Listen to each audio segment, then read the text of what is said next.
yung sinasabi na business opportunity sa English,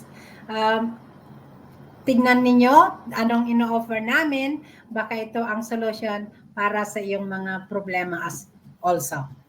Yeah. Paano nagbago ang aming buhay ng dahil sa negosyo? Guys, ngayon hindi na ako nagdodobleng trabaho. Dito na lang ako ngayon sa online business. Sa parte ko naman, I still work full-time and I have my part-time, pero the best thing is I became more positive-minded with everything that's happening around me po.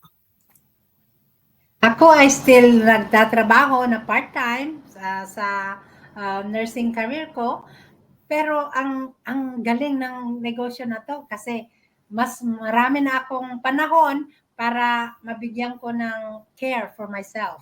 Self-care. Okay, magrehistro po kayo sa aming website. Hello, salamat po. Visit po kayo sa aming website.